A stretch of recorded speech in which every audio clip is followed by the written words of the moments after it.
Suprabhat and Jai Hind to all my respected teachers, school staff, and my dear friends. Today, I would like to share a bit of my journey with you all. Now, many of you all be wondering, International Yoga Day is on the 21st of June. Then why are we celebrating it on the 19th? Trust me, we did not accidentally plan it. The reason is simple. On 21st of June, many of you all will celebrate Yoga Day with your families and friends.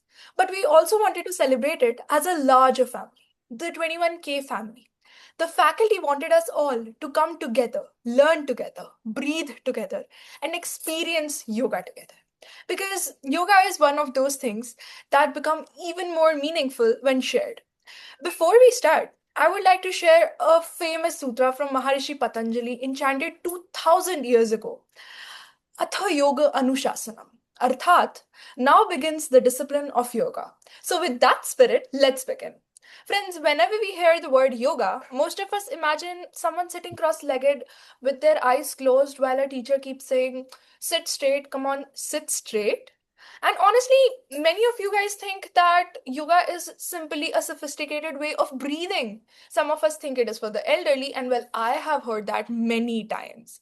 And well, some of us think it is for the people who are stressed, some of us think it is just a stretching, and some of us even use it as a pre workout before the gym. Come on, yoga is all of that and more than that. Yes, it is. Yoga is not merely the way you breathe, it is the way you live.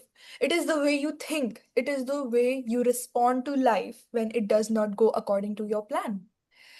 It is the way you manage your thoughts when your mind becomes crowded. Yoga teaches us something that schools, books, and even examinations sometimes cannot teach us. How to remain calm when everything is chaotic, how to remain balanced when situations become difficult, how to remain strong without becoming hard. Maharishi Patanjali gave perhaps the most famous definition of yoga. Yoga shachitta vritti nirodha. Yoga is the calming of the fluctuations of one's mind. Yoga is not just sitting straight and listening to someone you don't even understand. Think about your average day. Assignments, exams, notifications, messages, deadlines, comparisons, marks, and suddenly your brain starts running a marathon without your permission. Yoga does not stop your life from becoming busy. Yoga is not a shortcut, it is a long process. Yes, it does not stop it from becoming busy. Yoga teaches you to remain peaceful while life still continues and becomes busy. Another ancient text says, Tam yoga iti manyate, sthiram indriyana dharanam. Yoga is the mastery and steadiness of one's senses. Well, this definition is one of the oldest definitions a human can find. It was written thousands of years ago, and its exact date is still debated. In today's world, where distractions are omnipresent, this teaching is more than relevant. Yoga teaches us not to become slaves of every notification, every opinion, every distractions, and sometimes even peer pressure. It teaches us self mastery. Well, people often ask me, Kashvi, why do you love yoga? Are you old? Are you stressed? Do you have anxiety? And honestly, it's not because of the difficult asanas, and definitely not because of the certificates. I love yoga because yoga stays with you even in your loneliness.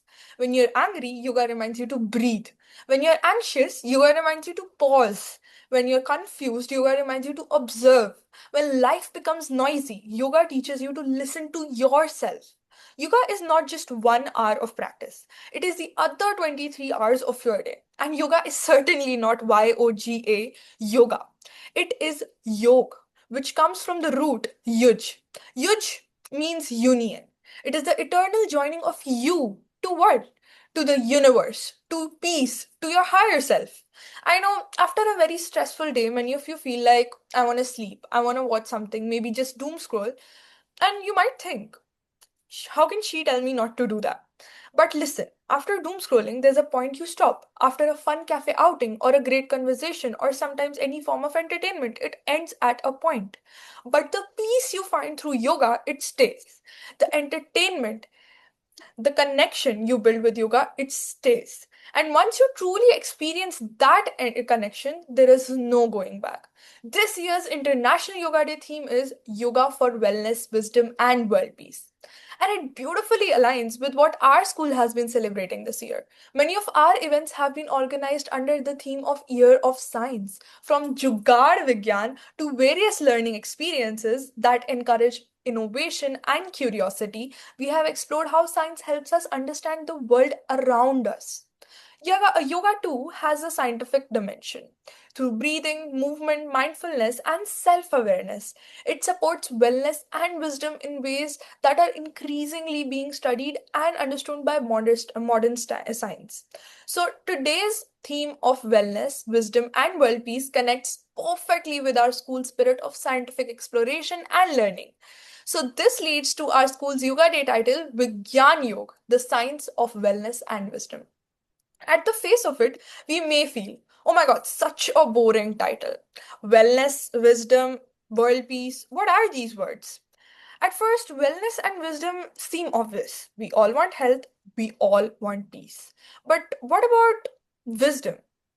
Why wisdom? So, knowledge tells us what to do, but wisdom tells us when to do it. Knowledge tells us anger is harmful, and wisdom stops us from shouting. Knowledge tells us stress is harmful. We all know that. But knowledge tells us when to not shout, when to come out of that feeling, how to come out of that feeling. Knowledge fills the mind, yoga guided. And wisdom helps in both of the things. It becomes a bridge between the two. So, friends, there's a beautiful teaching from the Hatha Yoga tradition written by Rishi Swatmaram. Chale vat chale chitam, nishchale nishchale bhavet, yogi sthananupati tato vyum nirodhayet. When the breath moves, the mind moves. And when the breath becomes steady, the mind becomes steady. Well, a peaceful world is not built by government or leaders. It is built by peaceful mind. And peaceful minds are built one breath at a time. You know what amazes me? Any guesses? Anybody? That yoga is life in itself, is not a part of life. I'm just guessing, Kashvi, because seeing your passion towards yoga, I'm just guessing that. You were very, very close, ma'am, but let me explain. Ancient yogis discovered this relationship between breath and mind thousands of years ago, simply through observation. Isn't that something mind boggling? Today, institutions like Harvard Medical School and the National Institute of Health are still studying the same phenomenon using modern scientific tools. Their research shows that slow and mindful breathing can reduce stress, improve emotional balance, and support mental well being. It seems that science is slowly catching up to what the yogis knew thousands of years ago. The National Institutes of Health in the United States has reviewed scientific studies showing that yoga and breathing practices can help with stress management, mental well being, sleep quality, anxiety symptoms, and overall wellness. And maybe what not? Modern medicine is increasingly recognizing yogic breathing as a valuable support uh, for both physical and mental health. This is why pranayam is so powerful. I know I'm not telling you to breathe a certain way. I'm telling you to live a certain way. Because when we learn to master our breath, we slowly begin to master our reactions, our emotions, and our thoughts. Now, just for a moment. Forget your assignments, forget your marks, forget your exams, forget your worries, forget that notification you want to check right now. Just be here, just in the moment. Let's practice a breathing exercise. It is very, very simple, nothing complicated. So, yoga begins when we stop running from the present moment, right? Let us try to put it into practice. So, I have an ancient practice for you all. It is brought from a yogic text. It from a very famous Rishi Gherin. So, people who are wearing their specs, you guys can take it out. And if you look at your palms, like the four fingers, you keep them on your eyes, okay? And the thumb, you keep it on your ear hole, okay? So, and you inhale. Okay, so don't right now, don't close your ear, okay?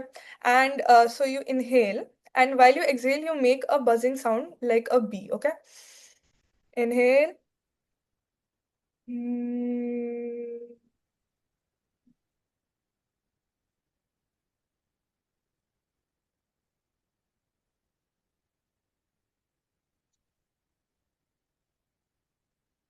Inhale again. Hmm.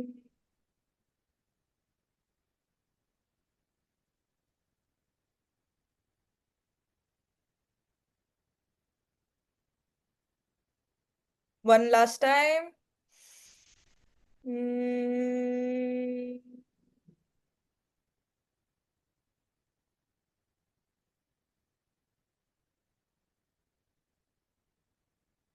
Now we slowly open our eyes and we rub our palms. As much friction as you guys can create and put it on your eyes, on your face, on your elbows, your legs, and you let that energy fly through you. Now, how did you guys feel? Didn't that feel like a system reboot? It It did. did. Absolutely correct. Was Yes. perfect. Yes. Yes, it was great. Rounded into reality. We There is more brightness in the room. Yes. More now I point. feel it. Thank you so much. Friends, every breath you take is life giving you another opportunity to learn, to grow, another opportunity to become a better version of yourselves. So, today I invite you all not merely to perform yoga, but to stretch your body, not merely to stretch your body, but to expand your awareness, not merely to deep breathly, but to live deeply. And now let us move from breath to movement through one of the most beautiful and complete yogic practices, Surya Namaskar. Surya Namaskar is not merely a sequence of postures.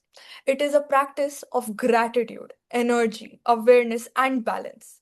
With each movement, we coordinate the body, the mind, and the breath. So let us begin our Surya Namaskar with the 12 traditional mantras. Oh, wait. Before we start, people with neck pain, third like back pain, people who have shoulder problems, frozen shoulder shoulder displacement, and people with any leg pain, any fracture, any issue with your like body. If you feel feverish, they don't do it. And people who don't have the space to do it right now, you still have the recording. You can do it at that time while looking at the recording. So um, and the people who want to do it, we can do it all together. And the people who cannot, just sit back and relax with the mantras, let them sink in. Now, may I please request Shubhda ma'am to please show the video of the Surya Sure, Namaskar? sure. Okay, so you have to just look at it. Okay, there is no counting. You have to look at it and then do it, and I'll explain to you. Yeah, Shall I start? yeah, please, ma'am.